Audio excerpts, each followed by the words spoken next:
जब तक आप कुछ भी वीक टॉपिक्स छोड़ेंगे रैंक अंडर 100 आएगी नहीं। ये मैंने करके भी देख लिया है, महसूस भी कर लिया है। अगर कमियों को हमने इम्प्रूव नहीं किया तो हम कभी रेस को जीत नहीं पाएंगे। अभी तो सर मैंने जो ये लास्ट प्रिपरेशन किया है, जैसे मैंने आपको बताया 100 डेज में था। इट वॉज जस्ट बिकॉज कि मैंने पहले इतना एफर्ट्स दे चुका था मैं, तो I was able to achieve that. If you want to win the race you have to be in the race. Yes sir. अगर रेस से ही क्विट हो गए तो फिर Yes, कैसे? sir. So, मेरे प्यारे दोस्तों, आज एक जबरदस्त पर्सनालिटी हमारे साथ हैं। इनका नाम है राहुल शर्मा और ये बीटेक 2018 में ABES इंजीनियरिंग कॉलेज गाजियाबाद से पास आउट है। दोस्तों, आप ये सफ़र आपके लिए बड़ा इंपॉर्टेंट होने वाला है, क्योंकि इनका जो जर्नी रही है वो इतनी इंपॉर्टेंट जर्नी है कि जिससे आपको बहुत कुछ सीखने को मिलेगा। इन्होंने 2020 में गेट 43 रैंक पे क्वालिफाई किया मैकेनिकल इंजीनियरिंग से। उस समय रैंक बहुत अच्छी थी इनकी, 43 rank, and he got selected in NTPC। 4 साल NTPC में जॉब करने के बाद इन्होंने रिज़ाइन किया because he has to go for further more studies to pursue. और इस बार इनकी मैकेनिकल इंजीनियरिंग में ऑल इंडिया रैंक 36। सोचिए कितना समय से ये आउट ऑफ टच थे, लेकिन अपने नोट्स को दोबारा रिवाइज करके रीप्रिपेयर करके उस चीज़ को, और फिर मैकेनिकल इंजीनियरिंग में एक बार milestone rank, all India rank 36, और एक्सी में इनकी ऑल इंडिया रैंक 7th है। तो दोस्तों एक बहुत बड़ा अचीवमेंट है। So first of all Rahul, I congratulate you. Thank you sir. कि दोबारा जो आपने सोचा अपनी जर्नी को और आगे ले जाने के लिए कि मुझे अब ये वर्क करना है, और इतना समय का गैप होने के बाद भी जो चीज़ें आपसे आउट ऑफ टच हो चुकी थी, बिकॉज NTPC में प्योरली एप्लीकेशन प्लांट में आ चुके थे। Yes sir. तो कोर्स से थोड़ा सा आउट ऑफ टच हो चुके थे, लेकिन उसको फिर रीगेन करके और इतनी माइलस्टोन रैंक निकालना, तो बहुत बहुत बधाई thank you sir. To you and your family, and may God bless you कि जो आपने आगे सोचा है वो सब चीज़ें बिल्कुल स्ट्रीमलाइन होती चली जाएं। और जहाँ, मैं तो ये बोलता हूँ, जहाँ चाहा है वहाँ रहा है, स्काई इज द लिमिट। तो इनको बहुत बहुत मुबारक हम लोगों की तरफ से, पूरी मेडिसी परिवार की तरफ से। अब हम लोग अपना सफ़र स्टार्ट करते हैं राहुल से कि क्या प्रिपरेशन का जो जर्नी होती है, वो सफ़र क्या होता है, उसमें डूज एंड डोंट्स क्या होते हैं, किस किस जगह बच्चे लैग करते हैं, और उन जगह उनको किस मोमेंट पे कैसे इम्प्रूव करना चाहिए। तो एक overall summary Rahul, I want कि हमारे जो अपकमिंग स्टूडेंट्स हैं, जो आगे इनको गेट देना है, इंजीनियरिंग सर्विसेज का प्री एग्जाम देना है, फिर मेंस देना है, तो वो गाइडलाइन में आ पाएँ, और एक प्रॉपर गाइडेंस में अगर वो कोई चीज़ गलत कर रहे हैं तो वो अभी रेक्टिफाई कर पाएँ। सर मैं एक चीज़ ये कहना चाहूँगा कि जो मेरी अभी रैंक आई है, it was just because of the effort जो मैंने 3 साल पहले दिए हुए थे। तो मैं उसके बारे में आपको थोड़ा डिटेल में बताना चाहूँगा। I joined sir in Noida batch in 2017। तो सर उस टाइम ऐसा था कि मेरे कॉन्सेप्ट्स ऐसे थे कि बिल्कुल मुझे थर्मो का कुछ आइडिया नहीं, टोम का कुछ पता ही नहीं था कि हाँ क्या कोर्स वर्क होता है। बट लेकिन उस टाइम पे सर मैं इतना रेगुलर था क्लासेस में, I never missed a class. कोई एक क्लास मैंने and that time I think you were in B Tech 3rd year. Yes sir, I was in B Tech 3rd year. हाँ. वो सर मैंने उस टाइम पे कॉलेज के साथ में मैनेज कर रहा था। Okay. It was weekend batch sir. Oh great. वो सर मॉर्निंग से इवनिंग तक क्लासेस राइट राइट राइट। तो वहाँ पे सर मैंने अपने कॉन्सेप्ट्स को इतना बिल्ड किया, मतलब मैं सर लेवल को इंक्रीज किया उस टाइम पे। और उस टाइम पे सर मेरी 544 रैंक आई थी। बट उस टाइम पे मैं वो थ्रेशोल्ड लिमिट शायद पार नहीं कर पाया था। ओके। बट अब मैं सर आपको डूज तो मैंने आपको बताया कि रेगुलर क्लासेस करने हैं। डोंट्स मैं आपको ये बताना चाहूँगा कि 2019 में मैंने ऑप्ट आउट किया कि मैं घर से ही प्रिपरेशन कर लेता हूँ। तो उस टाइम मेरी रैंक डिक्रीज हो गई, 1200 हो गई। दोस्तों बहुत इंपॉर्टेंट पॉइंट है ये, पॉइंट सुनिएगा कि एक लेवल तक रैंक आ चुकी थी और उसके बाद अगला साल आपने कहा कि चलो अब तुम सब पढ़ चुके हैं, घर से ही प्रिपेयर कर लेते हैं, और रैंक ड्रास्टिकली फॉल हो गई। तो वो जब तक थ्रेशोल्ड लिमिट पार नहीं होती है तो हमें अपने कभी भी शोल्डर्स डाउन नहीं करने, हमें अपने आप को इम्प्रूव करते रहना है। तो सर वही उसके बाद से 2020 में then I again join the classroom course in Ghitorni. Okay. Yes sir. तो उस टाइम पे फिर मैंने कंटिन्यूटी को बहुत अच्छे से मैनेज किया, सारे कोर्सेज तो सर जो पहले हो चुके थे, बट लेकिन मैंने अपने शॉर्टकमिंग्स को पहचाना जो मैं पिछले तैयारी में मेरे पूरे नहीं थे सर, जो गलतियां थी। शायद मैं टोम डिज़ाइन वाले पोर्शन में उतना कंफर्टेबल नहीं था। बट लेकिन वो मैं 2020 में इतना फोकस किया। और सर उसके कई तरीके हैं सर। पहले आपको हमारे जो लेक्चर्स हैं वो तो अटेंड करने ही है। उसके बाद सर हमें साथ के साथ PYQ वर्कबुक साथ के साथ लगाना है, जैसे कोर्स हमारा चलता रहता है। इट इज दोस्तों जैसे टॉपिक खत्म हुआ उसकी वर्कबुक जो आपको मेडिसिन दी जाती है उसी मोमेंट पे उसको खत्म करना है। बैकलॉग सर कभी भी बनाना नहीं है। तो 3 फेज थे सर किसी भी सब्जेक्ट को कंप्लीट करने के। जैसे आपने टोम पढ़ाया तो मैं उसको साथ साथ कंप्लीट करता हुआ चल रहा हूँ। जो आप बताते, कुछ क्वेश्चंस क्लास में होते हैं, उसके साथ आप बताते कि ये क्वेश्चंस हमको करने हैं, बचे हुए क्वेश्चंस। तो वो पहला फेज हो गया जो मैंने आपके साथ आपका हाथ पकड़ के वो कोर्स कंप्लीट किया। सेकंड फेज होता है उसी सब्जेक्ट को कंप्लीट करने का कि मैं दूसरा रिवीजन कर रहा हूँ और उस रिवीजन के साथ मुझे उस सब्जेक्ट का टेस्ट भी देना है। Oh great. तो वो मैं अपने आप को वो भी कर पाऊंगा कि हाँ मैं कितना इस सब्जेक्ट को समझ पाया हूँ।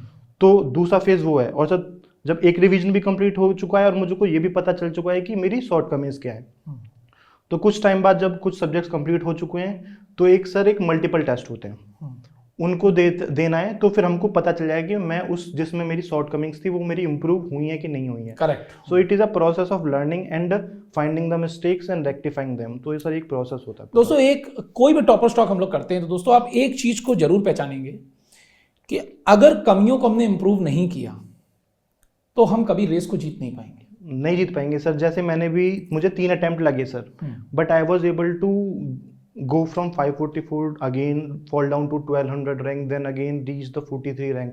बट बहुत लोग 3 अटेम्प्ट देते हैं बट इम्प्रूव क्यों नहीं कर पाते हैं? बिकॉज वो टेस्ट सीरीज को देते हैं तो हैं बट उसको इवेल्युएट अच्छे से नहीं करते हैं। वहीं पे सर इंपॉर्टेंट पॉइंट है कि हमको मिस्टेक्स को फाइंड आउट करना है और उन पे वर्क करना है, then only we will be able to achieve. अब mistakes in the form of कि कुछ क्वेश्चंस में हमसे मिस्टेक हुई, यस सर, तो हमें देखना है कॉन्सेप्चुअल मिस्टेक्स कई टाइप की हैं। हाँ सर, वही कई टाइप की हैं।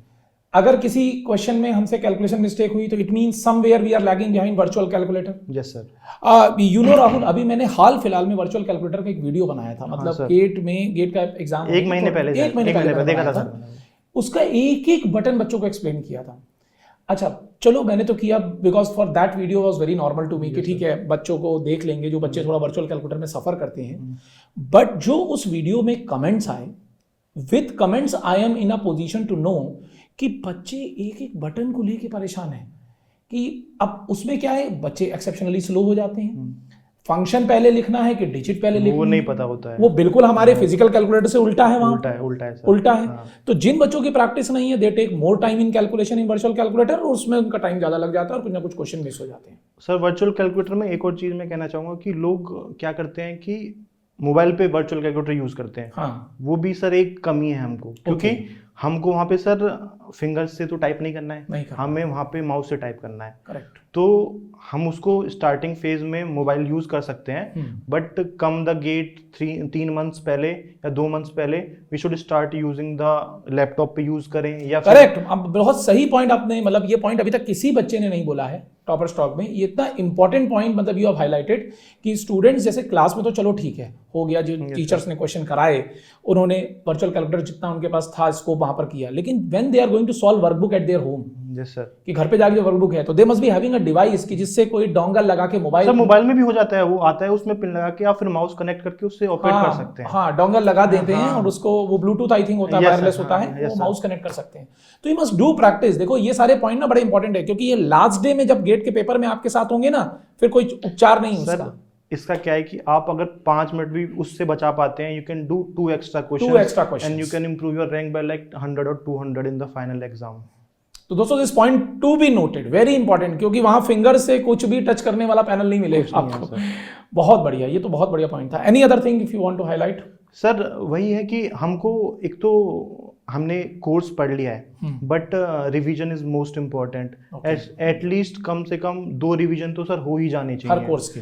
उससे ज़्यादा हो जाए तो सर, अगर मैं अपना बताऊं तो फर्स्ट जब मैंने प्रिपरेशन की थी तो कुछ सब्जेक्ट का रिवीजन सर मैंने 5 बार भी किया था, बिकॉज मैं उतना उस चीज में, फॉर एग्जांपल मेरी थर्मो का एंट्रोपी वाला पोर्शन बहुत वीक था, खास करके जब एंट्रोपी जनरेशन का कॉन्सेप्ट था। राइट। तो सर मैंने उस पर वर्क किया। वो भी सर मेरा पहली प्रिपरेशन में उतना अच्छा नहीं हो पाया था to be honest, but second preparation जब मैंने किया तो आई वॉज एबल टू, जो मेन टॉपिक्स थे मैं उन पे बहुत अच्छा कमांड बना पाया और उन्हीं से रैंक बनती है सर। जब तक आप कुछ भी वीक टॉपिक्स छोड़ेंगे रैंक अंडर 100 आएगी नहीं। ये मैंने करके भी देख लिया है, महसूस भी कर लिया है। अभी तो सर मैंने जो ये लास्ट प्रिपरेशन किया है, जैसे मैंने आपको बताया 100 डेज में था, इट वॉज जस्ट बिकॉज कि मैंने पहले इतना एफर्ट दे चुका था मैं, तो I was able to achieve that. Very nice, very nice. तो राहुल, जो आपका सफ़र रहा जब 43 रैंक आई उस समय और अभी तो 36 रैंक है, तो उस बेसिकली रैंक को लाने में जो आप मेडीजी में जो आपने एनवायरनमेंट यहाँ पर फील किया, तो कैन यू मतलब have some names of your favourite courses, teacher जिन्होंने आपको पढ़ाया होगा? सबकी अलग अलग स्टाइल, सब अपने डायमेंशन में परफेक्ट हैं। सर मैंने पहले नोएडा का मैं आपको बता देता हूँ। तो जब हमने नोएडा में ज्वाइन किया था, it was my first coaching. मैंने जेई का भी प्रिपरेशन नहीं किया था। ओके। तो जब मैं पहले दिन कोचिंग में पहुंचा तो I was like overwhelmed by the atmosphere कि इतना सब कुछ हमको लर्न करने को मिल रहा है, इतने सारे Right. लोग साथ में बैठे हैं, we can feel the competition in the classroom. वहाँ पे इतने लोग देख के अगर हम पहले उसमें फर्स्ट आना है अपने को, then only we can get the all India rank. तो सर टीचर्स में तो सर मेन तो सर आपने टूम पढ़ाया था, थोड़ा डर लगता था आपके ऑरा से। अभी मैं जैसे आपको बता रहा था कि अभी पता चला आप इंटरव्यू लेंगे, तो वो ऑरा ही ऐसा था कि हाँ सर को देख के थोड़ा इट वाज लाइक कि हाँ थोड़ा मॉडेस्ट हो जाते हैं। बंसल सर का सर थर्मोडायनेमिक्स, और पठेरा सर का सर वो हमारा मैकेनिक्स। सर टीचर्स ने बहुत हेल्प किया, और सर बाद में भी वो अवेलेबल रहे। मैं बहुत टीचर्स के साथ बाद में भी कनेक्ट रहा, अब तक भी मैं बहुत टीचर्स के साथ कनेक्ट हूँ। तो उनके साथ कनेक्ट बन गया सर, और एक फ्रीक्वेंसी मैच हो गई थी सर। इट वाज ऑल, ऐसा कोई भी टीचर नहीं कह सकता मैं जहाँ मुझे समझ नहीं आया हो, जो उनके पढ़ाने के तरीके से मुझे कुछ दिक्कत हुई हो। It was all good. यही क्वालिटी है मेडीजी में। Every teacher is having different style, every course is different, the way to handle courses are different because course is different. हर टीचर की एक यूनिक स्टाइल है, डिफरेंट स्टाइल है, but all dimensions in every teacher is top. और sir मैं ये भी कहना चाहूँगा, that's why we used to say कि वी वर्क इन मेडीजी फैमिली। मैं ये भी कहना चाहूँगा सर कि अपने स्टूडेंट्स को पता भी होना चाहिए कि उसको कितना सपोर्ट चाहिए। करेक्ट। मैंने ये मिस्टेक सर 2019 में आइडेंटिफाई कर ली थी कि I am not one of those कि हाँ जो खुद से चल पाएगा। यू शुड नो कि हाँ you need a support, you need support of good teachers. और उसके बाद जब मैं वापस से 2020 में मैंने ज्वाइन किया, and it was like easy sir. मैंने सबसे मिनिमम एफर्ट लगाया था उन 3 साल में, and I was able to achieve the best rank. तो सर इट इज़ अबाउट कि जैसे मैंने बोला थ्रेशोल्ड लिमिट पार होने के बाद फिर सारे एग्जाम निकल जाएंगे, सब कुछ निकल जाएगा। उस टाइम पे सर मेरे इतने ऑफर्स थे, इसरो का मैंने एग्जाम दिया था, उसमें मेरी बहुत अच्छी रैंक आई थी।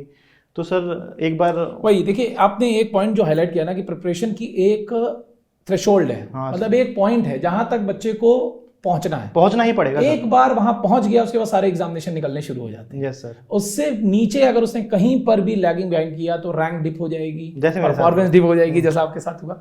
तो this is a very good point what you have highlighted. मतलब stay in always stay in touch. जो बच्चे प्रिपरेशन की जर्नी में हैं उन्हें उस टच में, मैं हमेशा एक डायलॉग बोलता हूँ क्लास के अंदर, if you want to win the race you have to be in the race. Yes sir. अगर रेस से ही क्विट हो गए तो फिर कैसे कोई अचीव ही नहीं कर पाएंगे सर। हमें एक जू में जाना है घूमने, जू के लिए टिकट है, टिकट की लाइन कितनी भी लंबी है, टिकट मिलने का चांस तो उसी को है ना जो उस क्यू में खड़ा है। Yes sir. अगर हम क्यू से ही बाहर हो जाएंगे तो फिर टिकट मिलने का चांस तो वैसे ही 0 हो जाता है। Yes sir. तो मतलब आपको रेस में रहना है, आपको उस क्यू में रहना है, उसके लिए आपको प्रॉपर गाइडेंस चाहिए ही चाहिए सर। हर एक चीज़ इंपॉर्टेंट, नोट्स मेकिंग से लेके रिवीजन से लेके गाइडेंस से लेके टेस्ट सीरीज एवरीथिंग सर। वो मेरे सारे नोट्स आज तक इतने अच्छे कंपाइल्ड हैं कि मैंने जैसे आपको बताया कि मैं उनको देखता हूँ तो I am able to recall all the concept just because of the type की। इवन कुछ कॉन्सेप्ट्स में तो you will be in a position to recall the dialogue also कि जब सर ये पढ़ा रहे थे क्या बोला था वही वो सर वो हमको इन्वॉल्व होना पड़ता है उस लेवल पे जाके पढ़ेंगे तब जाके सर ये टेस्ट सीरीज को बच्चे बड़े मतलब कि लीस्ट सीरियस से लेते हैं। टेस्ट सीरीज को बेस्ट देने का तरीका सर ये है कि हमें उसको प्रिपरेशन के साथ अलाइन कर लेना है। इट इज़ नॉट लाइक कि हम कोर्स कंप्लीट करेंगे फिर बाद में टेस्ट सीरीज स्टार्ट करेंगे, जैसे मैंने आपको बताया पाइल अप नहीं करना। हाँ, कि सब्जेक्ट कंप्लीट किया तो टेस्ट सीरीज को रिवीजन के साथ कंबाइन कर लीजिए। जैसे हमारे दो सब्जेक्ट टेस्ट होते हैं 15 मार्क्स के, तो उसको पहले स्टार्टिंग में देना है जब हमने सब्जेक्ट कंप्लीट कर लिया है। करेक्ट। फिर अब मान लीजिए हमको 1 मंथ हो चुका है उस सब्जेक्ट को रिवाइज किए हुए, तो हमको फिर जो 35 मार्क्स वाला जो ये टेस्ट होता है, जो 17 बिग टेस्ट हो 35 क्वेश्चंस वाला, तो उसको देना है। उसके साथ टेस्ट सीरीज भी दे देंगे हम, रिवीजन भी हो जाएगा और हमको हमारी शॉर्ट कमिंग्स भी पता चल जाएंगी। सो इट इज़ लाइक कि एक साथ हम 3 चीज़ें कर पा रहे हैं और हमारी टेस्ट सीरीज भी पाइल अप नहीं होगी और वो खत्म होती चली जाएगी और कॉन्फिडेंस लेवल बढ़ता चला जाएगा। जितना आप टेस्ट सीरीज में अपीयर होते जाएंगे आपको शॉर्ट कमिंग्स पता लगेंगी, you will work on that, the confidence level will definitely. और सर टेस्ट सीरीज को ऐसे नहीं देना है कि मेरी रैंक उसमें खराब आ रही है। मैं आपको एग्जांपल दूंगा, 2020 में मैंने जनवरी में एक टेस्ट दिया था, मेरे उसमें 35 मार्क्स आए थे। बट मैं उस कुछ सीरीज को ऐसे देखता था कि हाँ मैंने ये सब्जेक्ट बहुत टाइम से रिवाइज नहीं किया है, करेक्ट, इस वजह से मेरे साथ ये प्रॉब्लम हो रहा है। तो फिर मुझे पता चला कि हाँ इस सब्जेक्ट को मुझे दोबारा रिवाइज करना एग्जैक्टली, है। हाँ, तो उसको फीडबैक मैकेनिज्म की तरह यूज करना है, बिल्कुल, ना लाइक कि prevention is better than cure. वही पहले पता लग जाएगा अगर हम कहाँ पर वीक हैं और किस जगह हमसे कौन सी शॉर्टकमिंग चल रही है, तो उसमें इमीडिएट इंप्रूवमेंट आ जाता है। Yes sir. बट इंप्रूवमेंट करने का जज्बा भी होना चाहिए, बच्चों को जज्बा रखना पड़ेगा। सर वो है कि फियर ऑफ फेलियर तो सर हमारे मन में आएगा ही। बिल्कुल, जब बिल्कुल। ये जर्नी होती है सर, फर्स्ट अटेम्प्ट में कुछ होते हैं जीनियस बंदे जो निकाल पाते हैं, जो अच्छे गाइडेंस से अच्छे तरीके से चलते हैं। बट कभी कभी अगर हमको सेकंड अटेम्प्ट देना पड़ता है तो उसमें हमें इन चीज़ों पे भी ध्यान देना है कि हमें फियर ऑफ फेलियर से नहीं डरना है, उसको अपने ऊपर हावी नहीं होने देना है। We should be confident enough कि हाँ ये मैं कर लूँगा। करेक्ट, बहुत बढ़िया जर्नी रही। Now I wish you all the best for your further more, because आपका हायर एजुकेशन में जाने का है, that's why you have reappeared in GATE and you got such a good rank. Thank you sir. So wish you all the best, God bless you in all respects, और whatever you have guided, our further more upcoming students will take that and they will implement in their process, and they will certainly get benefit out of it. Thank you so much to you and your family. Thank you sir.